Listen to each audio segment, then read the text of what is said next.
Let me introduce Alan Hollander, founder and CEO of ePractice Manager. Alan, are you there? Yes, yes, Oh, Brandon. I am here. I don't know. I looked in the mirror a little bit earlier when I was thinking about some of these scary HR stories, and it just something happened.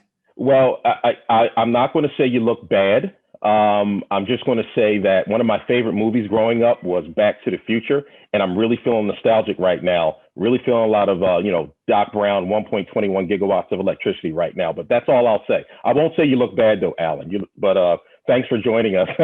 I hope you're yourself soon once we get through some of these scary stories. But thanks for joining. So tell me a little bit about your background, your expertise, what you've done in this world, in this space, and where you get some of your advice to help dentists. Well, just what you're looking at here is just tremendous, experience, terror, and love emanating from me, Brandon, just so everybody understands. But yes, ePractice Manager and what we have been doing in the area of dental practice management has been happening for over a quarter of a century.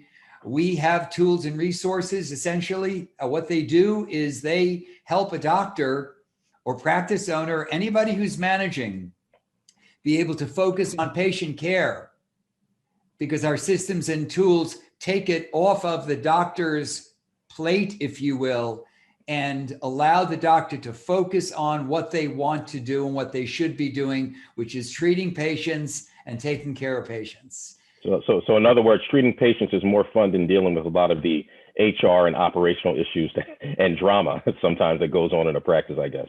Many of the doctors that we meet look like this.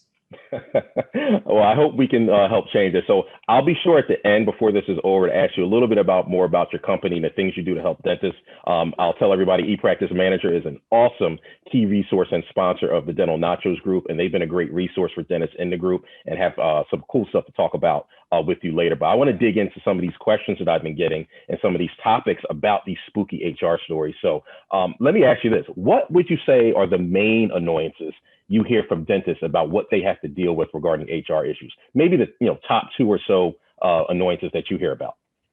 It has to do primarily with when they have to find new employees. That becomes a real distraction, and it also has to do with bringing new people aboard. Right. And that's what we are dealing with. We're dealing with all the time. It's personnel changes. And then of course you get into other things just a little bit of a level below that, which has to do with staff who aren't performing well. Business owners, Brandon, by survey nationally, we're talking about anybody from CEOs of large companies to small businesses, which is what most dental practices are.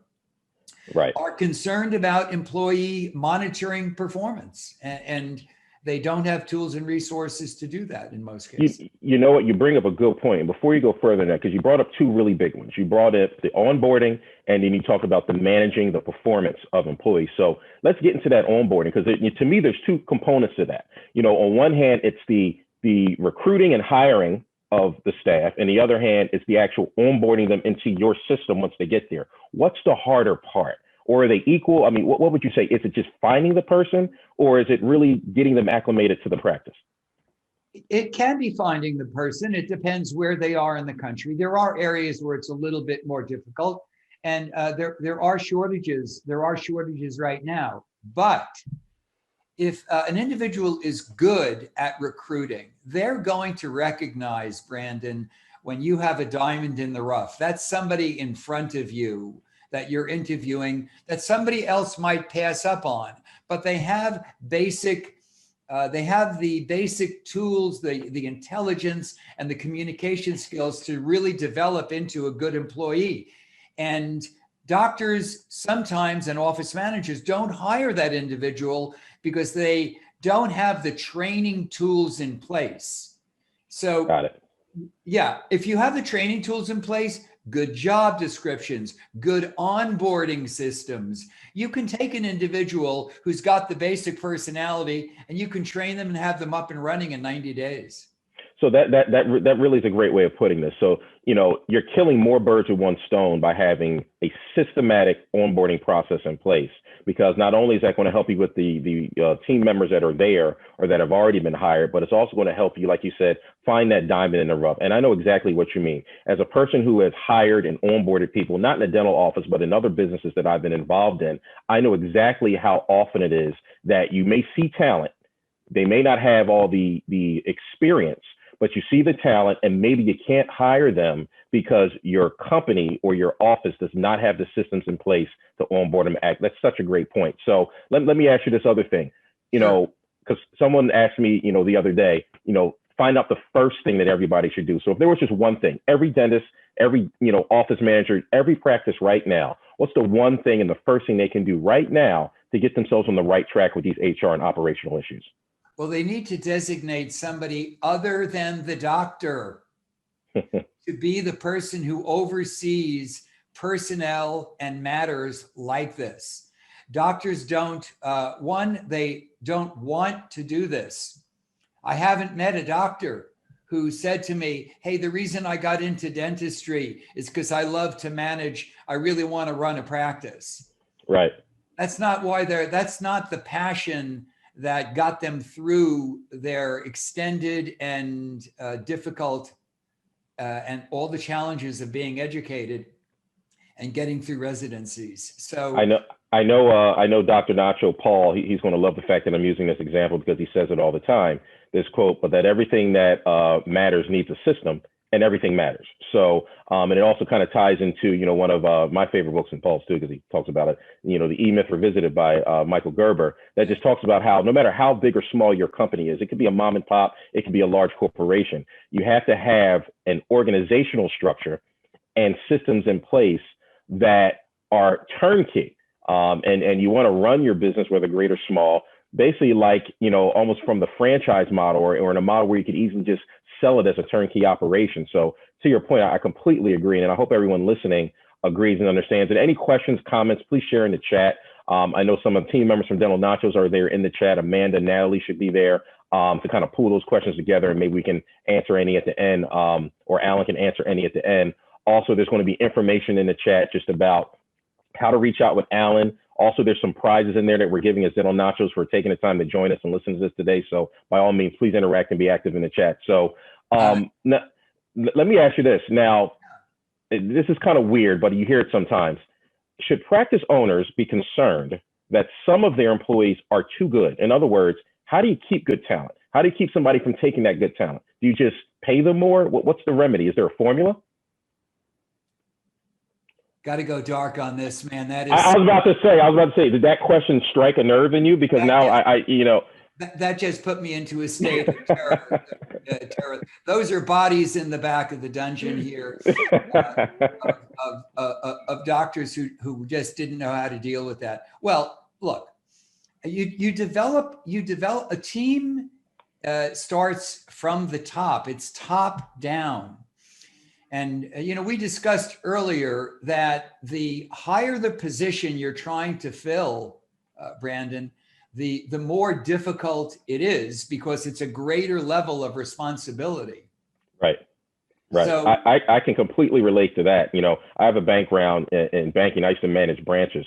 The hardest staff members for me to get were my assistant manager, my teller supervisor, those type of people. Hiring a customer service rep, hiring a bank teller, hiring some of the more frontline positions were so much easier. And I think it's because on one hand, the people who are in the leadership positions, they're being looked up to as well. They really have to be extension of the top person. So that's such a good point about the top down nature of it. And, that culture being built at every single level. So, what would you say? How do you do that? Is it just in the hiring process? Because let's say, I deal with a lot of people who are, buying a new practice. So people come to, me and Paul and, we help them, find a practice and buy a new practice, and they'll come into a practice that has this staff. How does the new owner change the culture if they need to, or should they try to change, or should they just kind of go with the flow of what's there? is there a formula for that? And, is there a system that you can have in place to make that work? Okay, well, there are several things there, but what we work on with clients and with doctors who do the same type of thing, who are just coming in and taking over a practice, is they have to ensure that there is a go-to individual in that practice that they can really work well with, who's going to be they're going to be their go-to, they're going to be their right arm in terms of implementation of various HR systems. And right.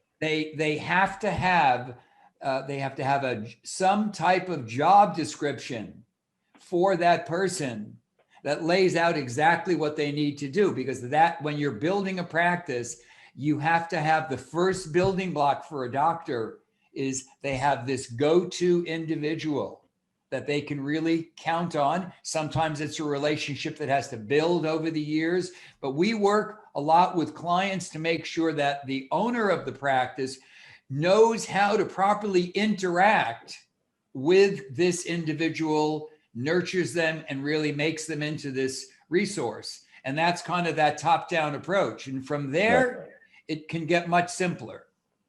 But if you don't do that initially, even if you're going into a practice that has an existing office manager, well, they may not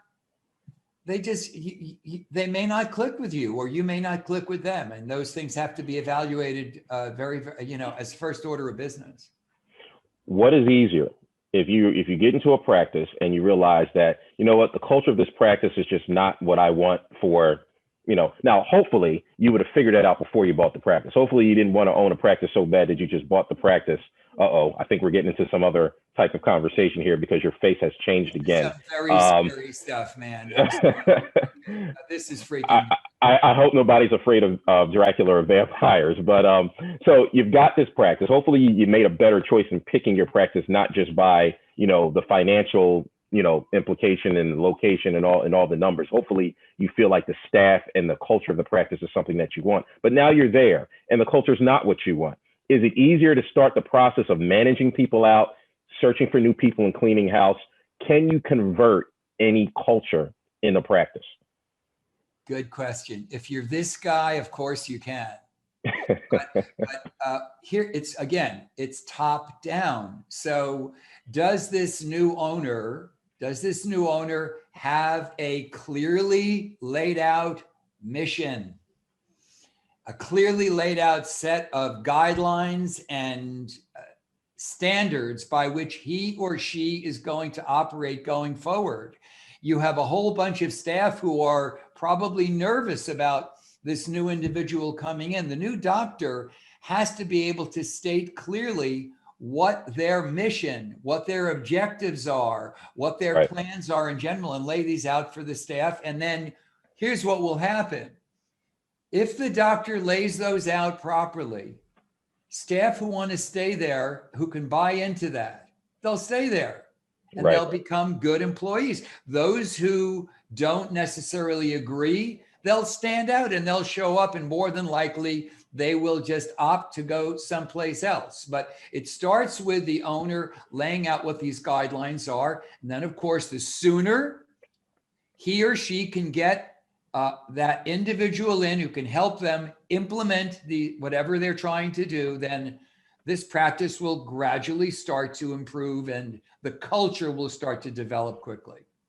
Such a great explanation, Alan. I really appreciate that. And I want to point something out here. For those of you who have been members of Dental Nachos for any period of time, it doesn't take long to get this. But if you've heard Dr. Nacho talk about a lot of the things that make a difference in a practice, he talks a lot about patient communication, but he also talks a lot about communicating with your team and using proper words. So things where he talks about not saying policy, but saying protocol. Just has a different feel to it to a patient, also has a different feel to it to your staff. So if you could create this set of written protocols that are easily accessible, that everyone signs off on, that's kind of like the culture and the language of the practice. That's how you can get the culture that you want in the practice, and your practice can run more efficiently. Another thing I'll tell everybody who's like in the chat, we're going to actually give away one of Paul's courses Systems for Decreasing Dentistry Stress. It's an awesome CE course.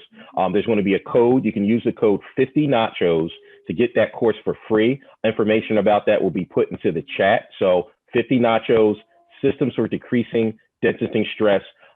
Paul talks about some of these things in that awesome CE course. There's also going to be another code that you're going to get. You're also going to be able to get a special discount on any other course that you want on the Dental Nachos website. Using code 31SCARE will get you $31 off of any other course that you see on the website. And I encourage you, if there's any ideas or any issues that you're concerned with, tell us in the chat. We'll be able to recommend a course for you to use that coupon on. So back to you, Alan. So create the culture.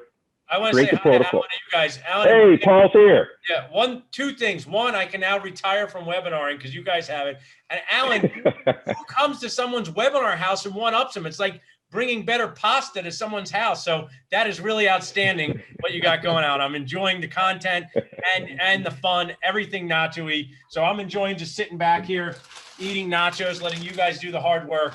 Thanks for being here, guys. Sure, my pleasure. Thanks, Paul. Great to see you, Paul. And of course, and Paul and Brandon, you know, our culture is easy to differentiate in our place here because everybody who's really bought in, they have little red marks on their neck. And we know who they are. So that's a great way. That's a great way, Alan. So I'm going to have another question that it's been bothering me a little bit, and you kind of answered it, but I don't know if that you can stop this. Are office mutinies really a thing? Okay. Can they be prevented? And can you always see them coming? Well, the individual who needs to see them coming, if a mutiny is developing, unfortunately, and this has kind of stimulated my brain waves once again, Brandon, but the individual who should be seeing it, if something like that is developing, probably isn't seeing it. Right. They have what's called a blind spot. Mm-hmm. And they're not seeing what's going on. There's a lack of uniformity. There's a lack of structure, and certainly, just you were bringing up that item that Paul mentioned. There's clearly got to be previous issues of non-communication or very poor communication with the team for something like that to happen. The mutiny is way, way, way down on that chain of events. Right. There are so many things that have happened before it. So we see it coming because we come in from the outside. Right. And we start diving in, and staff will share their concerns with us, some of which are quite serious. And so you can see them coming. And are they real? Do they happen? Yeah, this would go into the darkest of my appearances here. They do happen. We have walked into practices where the owner of the practice called us. We sent people in to deal with the practice, and nobody was home because they had left. Where an office manager. The doctor had been away a lot, just too much time out of the practice, and came back, and the office manager, who was very good, and we were working with very, very closely, basically all she left was a little note and her keys on the desk. That's not fun. Those are horror stories that could have been prevented. Right.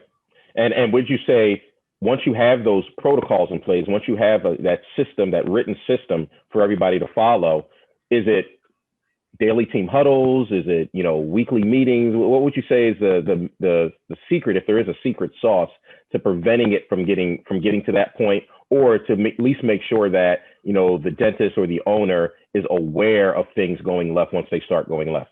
Great question.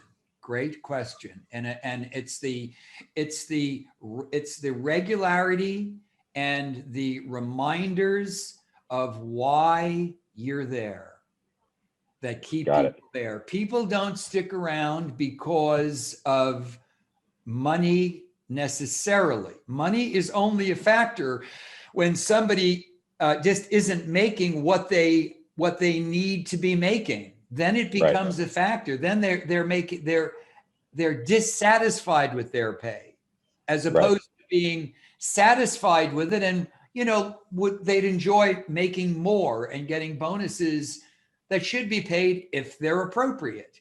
But Right. people stay in practices, Brandon, and people stay loyal.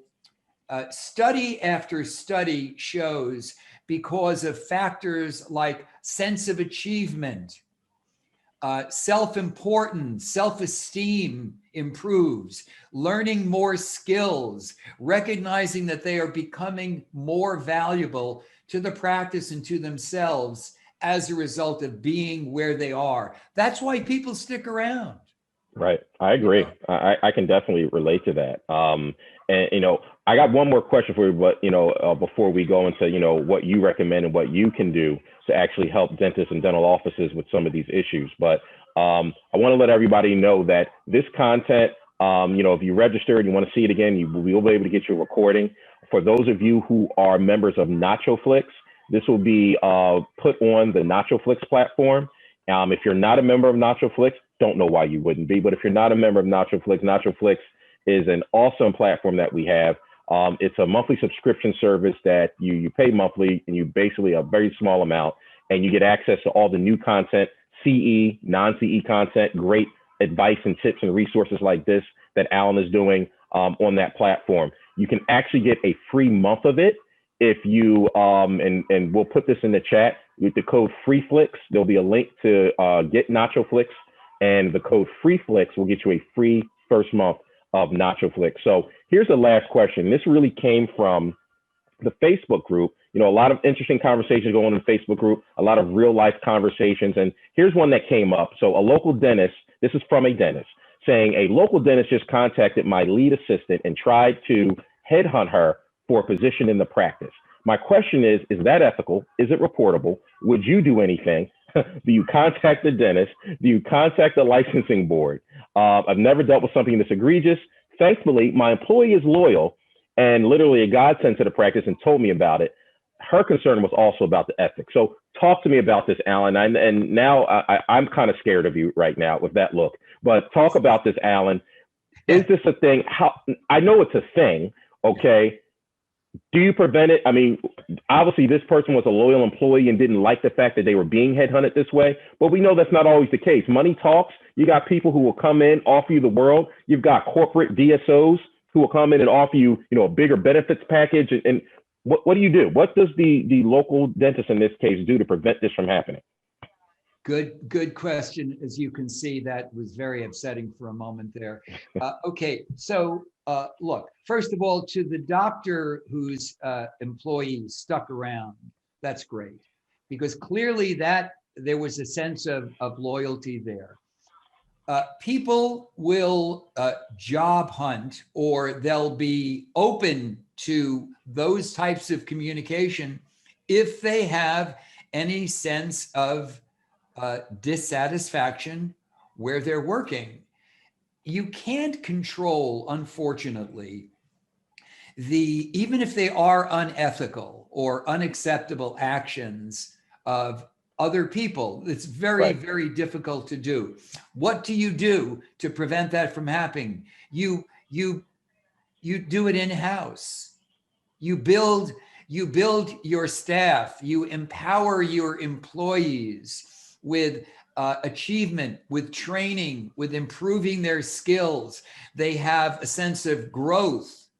They feel like they're accomplishing things. They are on a career path with you. That's really, and sometimes, look, Brandon, it gets to a point in a practice where an individual says, it's time for me to move on.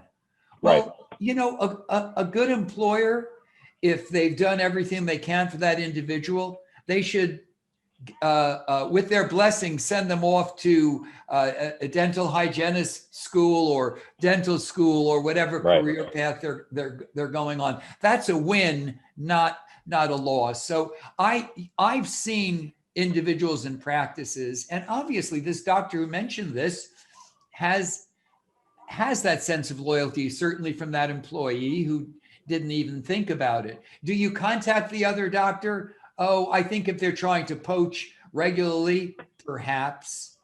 But Right. you're not there as a practice owner to have to deal with people's uh, uh, poor ethical behavior or dysfunctional action. You know So what, Alan? One of the things that you said, and this was such a great answer from you, and one of the things that you said really stuck out to me as nacho queso gold. And I want everybody to kind of get this, if nothing else. And this is kind of in the mode of the whole JDN culture of dental nachos as it is, and just kind of doing things right and even paying things forward sometimes. If you create the right kind of culture, you have loyalty in a different way. You can create more loyalty than you expect. For example, you talked about training and empowering and rewarding.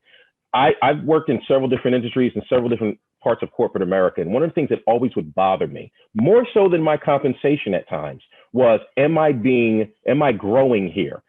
Is the company investing in me with intellectual capital? Are they training me? Are they helping me in my career? And what happens is there's certain organizations, great or small, where the culture is, I don't want to train this person out of here. I don't want to train my future competition. And that scarcity mentality, although I understand it, that is how you destroy loyalty internally and externally. Because to your example, let's say you train that person, they go on to do bigger and better things with your blessing. You now create a reputation for yourself that this is a place, this is an office where people come to grow. So you may lose one person, but you may also be the hot spot that everybody else wants to come to. And then you never have those staffing issues. So I think that's nacho queso gold in talking about how if you invest in your employees and reward them both, sometimes financially, but not always financially, that is how you create the loyalty. So listen, I know we're running low on time. So Alan, this has been great. And we could probably talk about this for hours, but you have an awesome service. And I want you to kind of just explain in a few minutes just what ePractice Manager does. I know you solve these problems and I know you make it easy, because ease is the key here. Tell me about ePractice. Tell me about your company and your software, and specifically what you're doing for the dentist and dental nachos. Thanks, Brandon. I agree with everything you just said earlier, by the way. That's a great way to put it. We've been doing dental consulting, management consulting for almost 30 years. We took everything we have, which was literally thousands of pages of content, detailed protocols, job descriptions, metrics, how to monitor these things, just even explanations of what should that weekly meeting between the doctor and the office manager be? What is the content of that meeting? What are the various templates, the most workable templates for scheduling? How do you deal with that problem when you have an office, a person up front who doesn't know how to deal with people who are calling in and shopping? How do you take that person to now get everybody who gets on the phone and make them into a patient that comes into the practice? You can do that. And we have all of the protocols and training. We have wonderful, very, very user-friendly videos that are fun to watch. And as you can see, we don't take it too seriously, Brandon, but we do get wonderful outcomes, and anybody can go to ePracticeManager.com. We have a demo of our tools and software. You can see the simple HR system we have that will help address all manner of HR issues. Everything gets captured online. And go to our site and watch the demo. And if somebody wants to, they can do a free trial for the first month. Awesome. We love free around here. We love that word at Dental Nachos.